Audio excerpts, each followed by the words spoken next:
ಇನ್ನು ಕೆಲವೇ ಕ್ಷಣ ಅಂತೆ ಕುಟುಂಬದ ಜೊತೆ ದರ್ಶನ್ ಮಾತುಕತೆ ನಡೆಸ್ತಾರೆ ಅನ್ನೋ ಮಾಹಿತಿ ಇದೆ. ದರ್ಶನ್ ಮತ್ತು ಪತ್ನಿ ವಿಜಯಲಕ್ಷ್ಮಿ, ಪುತ್ರ ವಿನೀಶ್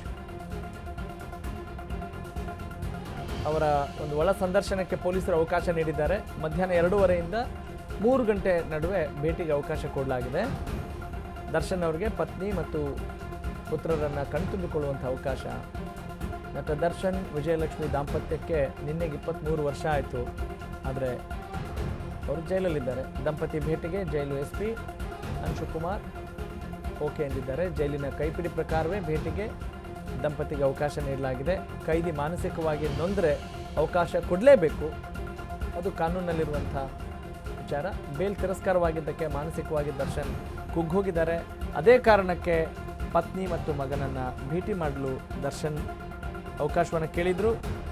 ಈಗ ಅವಕಾಶವನ್ನು ಪಡಿತಾ ಇದ್ದಾರೆ. ಇನ್ನೇನು ಕೆಲವೇ ಕ್ಷಣಗಳಲ್ಲಿ ದರ್ಶನ್ ತನ್ನ ಪತ್ನಿ ಮತ್ತು ಮಗನ ಜೊತೆ ಮಾತನಾಡೋಕ್ಕೆ ಅವಕಾಶ ಸಿಗಬಹುದು. ಭಾಳ ದೊಡ್ಡ ಮಟ್ಟದಲ್ಲಿ ಸುದ್ದಿಗೆ ಗ್ರಾಸವಾದಂಥ ವಿಚಾರ ಅದು ದರ್ಶನ್ ಅವರದ್ದು.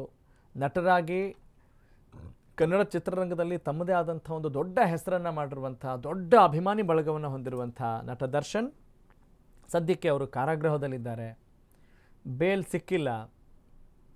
ಹಾಗಾಗಿ ಅವರು ಮನುಷ್ಯರೇ, ಕೈದಿಯಾದರೂ ಮನುಷ್ಯರೇ, ಜೈಲಲ್ಲಿ ಒಳಗಡೆ ಇದ್ದರೂ ಮನುಷ್ಯರೇ, ಹೊರಗಡೆ ಇದ್ದರೂ ಮನುಷ್ಯರೇ. ಮನುಷ್ಯರು ಅನ್ನೋದನ್ನು ನಾವು ಅರ್ಥ ಮಾಡಿಕೊಂಡು ಸಂವಿಧಾನ, ಕಾನೂನು ಎಲ್ಲವೂ, ರೀತಿ ರಿವಾಜು, ವಿಧಿ ನಿಯಮ ಎಲ್ಲವೂ ಕೂಡ ಇರುವಂಥದ್ದು. ಹಾಗಾಗಿ ಅವರು ಮಾನಸಿಕವಾಗಿ ನೊಂದರೆ ಅಟ್ಲೀಸ್ಟ್ ಅವರಿಗೆ ಒಂದು ಮಾರಲ್ ಸಪೋರ್ಟ್ ಆಗಿ ಅವ್ರು ಕೇಳಿದ್ದನ್ನು ಕೊಡಬೇಕಾಗತ್ತೆ.